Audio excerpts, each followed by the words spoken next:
Hello guys, welcome back to my channel Ishika blog. সবাই আশা করি ভীষণ ভালো আছো, আমরাও ভালো আছি। নতুন ব্লগে তোমাদেরকে স্বাগত জানাচ্ছি।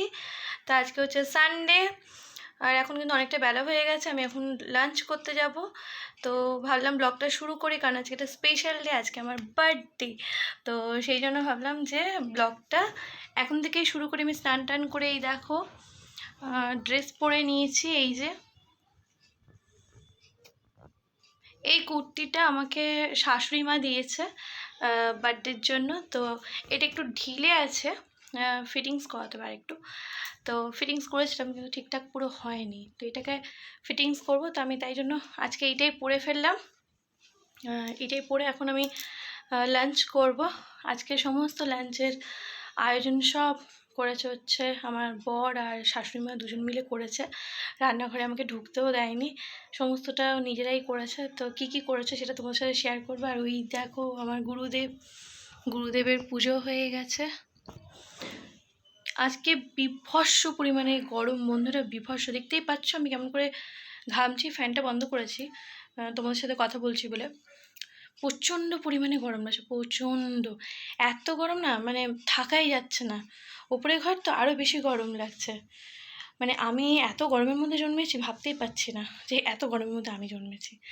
আমার মা তো বলে যখন আমি হয়েছিলাম নাকি তখন খুব বৃষ্টি হয়েছিল। তো এটা হয় যখনই আমার বার্থডের দিন আসে না, তখন একটু হলেও কিন্তু বৃষ্টি হয়। তো জানি না এই বছর হবে কি না। তো দেখা যাক, বৃষ্টি হলে তোমাদের সাথে শেয়ার করবো। হ্যাঁ, তো চলো এখন নিচে যাই। কি কি প্রিপারেশন করেছে লাঞ্চে তোমাদেরকে দেখাই। আমার হাত দেখো, দেখতে পাচ্ছ? দেখো পুরো ঘেমে চকচক চকচক করছে। দেখো চকচক চকচক করে, এইবার বুঝতে পারছে ভাই, গরম লাগছে। নিচে যাই। হ্যাঁ মামা, তুমি চকলেট নিয়ে আমার জন্য চকলেট নিয়ে এসছে কে? বাবা। ওরে বাবা, তুমি খাবে চকলেট? তুমি তো খাও না। আমি খাই না চকলেট। কে খায়? মামাম খায়। আমি তো মামামকেই দিয়ে দেবো। এই দেখো, মাকে দেখাই একটুখানি। ওমা, এই যে ওই যে মামাম নিয়ে এসছে। দেখ, এই যে পায়েস, ডাল, চিকেন, ইলিশ মাছ আমার ফেভারিট, চাটনি। ও বাবা, এখানে চকলেটে থাকবে বাবা। 5 রকম ভাজা, বাবা এখানে মিষ্টি। দইয়ের ভাঁড়টা দেখে তো আমার অবাক লাগছে, এত বড় দইয়ের ভাঁড় নিয়ে এসছো তুমি। 500 দইয়ের ভাঁড় নিয়ে এসছে। এখানে রাখো। না, পড়ে যাবে, থাক। তাহলে এখানে দিয়ে দিই। এই মিষ্টিটা আমি খাবো, এটা আমার ভালো লেগেছে। তাহলে এখানে চকলেট, তাহলে দিয়ে কত দাও। কিছু, সব কিছু নিজের হাতে করেছে। শুধু পায়েস মা বানিয়ে দিয়েছে, ভাত মা করেছে। এটা আইসক্রিম, ও বাবা।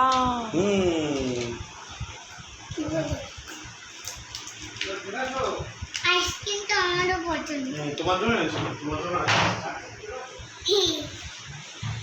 স্পেশাল থ্যাঙ্কস আমার এই লোকটাকে, আমার স্পেশাল থ্যাঙ্কস। মামাও হেল্প করে দিবেন, দেখাবে? ও মাম্মাও আমার হেল্প করেছে।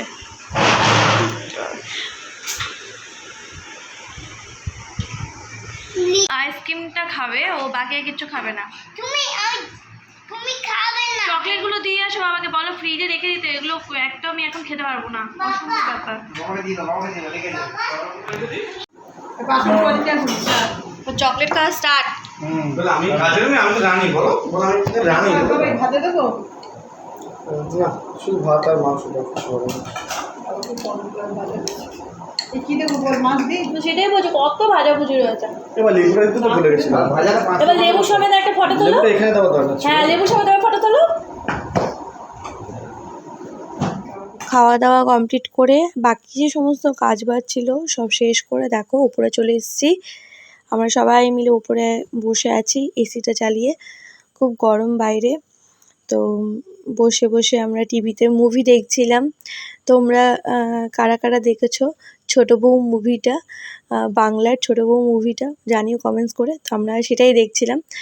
তো দেখতে দেখতে ফিল্মটা শেষ করলাম। তারপরে আমি রেডি হয়ে গেলাম, কারণ আজকে জাগৃতির মেয়েরও বার্থডে, তো সেখানে যাব। Birthday to you, happy birthday to you, happy birthday dear Pinky, happy birthday to you. জামাই লাগবে কিন্তু মামা।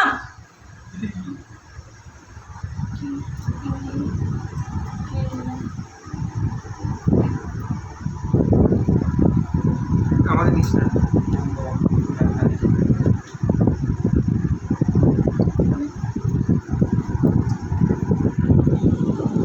ইয়ে বাবা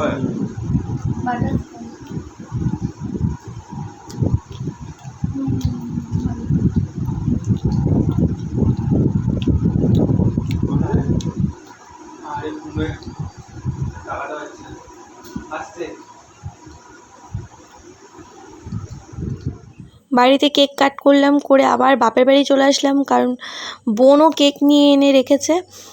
বলছে তাড়াতাড়ি করে আয়, তাড়াতাড়ি করে আয়। আমার তো মানে গরমে ঘরে এসি ঘরে বসে বসে আর বেরোতেই ইচ্ছে করছিল না, তাই আমার অনেকটাই লেট করে ফেলেছিলাম আমি রেডি হয়ে উঠতে।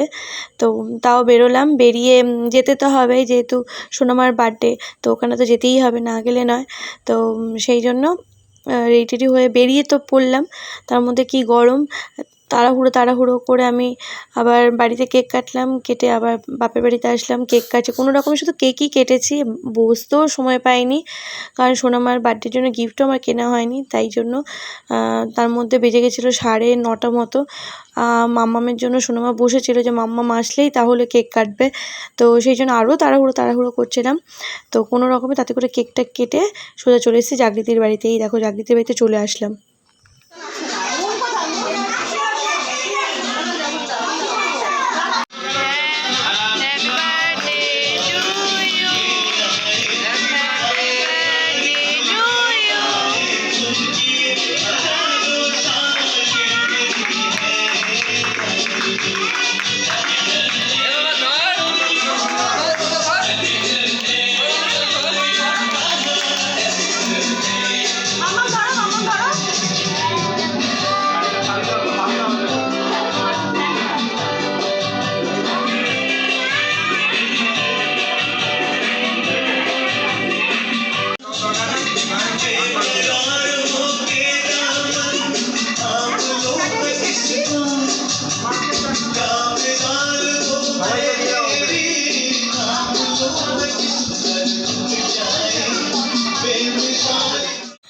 তো দেখতেই পেলে কেক কাট হয়ে গেছে, সব বাচ্চারা কিন্তু চলে এসেছিলো আগেই। মাম্মামের একটু লেট হয়ে গেছিলো, মাম্মাম তো লেট করেনি, আমার মা বাবা লেট করে ফেলেছে, ওই জন্য ওরও দেরি হয়ে গেছে। তো যাই হোক, এখন কেক কাট হয়ে গেছে, সব বাচ্চারা এই দেখো খেলা করছে এক জায়গায়, সব বাচ্চারা হলে যেটা হয় আর কি, খেলাধুলা, তো সেটাই করছে, আর আমরা একটু বসে গল্প করছিলাম। তারপরে চলে আসলাম খাওয়া দাওয়া করতে। তো এই যে বসে পড়েছি খেতে, এইদিকে দেখো দিব্যাঙ্গদা চলে এসছে, প্রিয়াঙ্কা বৌদি এসছে, পারমিতা দিয়ে এসছে, সোনাই ছিল, তানও ছিল, শুধু সুব্রতদা আসতে পারেনি, সুব্রতদার ডিউটি ছিল। তো এখন দেখো আমরা খেতে বসেছি, আর মাম বললো ওখানে ও বসে খাবে আলাদা করে, ওকে খাওয়াতে হবে না, তাই ওকে পাশে বসিয়ে দিয়েছে। আর আমার বর হাত নাড়িয়ে দেখাচ্ছিলো যে এখনও খাবারটা আসেনি। তো এই যে খাবার চলে এসছে, প্রথমেই পাতে পড়ে গেছে হচ্ছে ফিশ ফ্রাই, আর হচ্ছে সাথে সস, আর এখন দেখো পোলাও চলে এসছে, পোলাওটা খুব দারুণ হয়েছিল, মিষ্টি খেতে ছিল। মাম্মাম তো পোলাওটাই খেয়েছে আর ফিশ ফ্রাইটা খেয়েছে, চিকেন খায়নি, ওর চিকেনটা খুবই ঝাল লেগেছে, তাই ও চিকেনটা আর খায়নি। আর সাথে চাটনিও ছিল, মিষ্টি ছিল, স্যালাড ছিল। বাকিগুলো আর তোমাদেরকে ব্লগে দেখাতে পারলাম না, কারণ আমি ভিডিওটা করতেই ভুলে গেছিলাম খাওয়ার চক্করে। তো যাই হোক, চলো আজকের ব্লগটা এখানেই শেষ করছি। আজকের ব্লগটা যদি ভালো লেগে থাকে অবশ্যই কিন্তু কমেন্টস করে জানিও, আর ভালো লাগলে লাইক কমেন্ট শেয়ার করতে কিন্তু একদম ভুলো না। তো চলো বন্ধুরা, আজকের মতো টাটা, বাই বাই, সবাই ভালো থেকো, সুস্থ থেকো, দেখা হচ্ছে অন্য ব্লগে।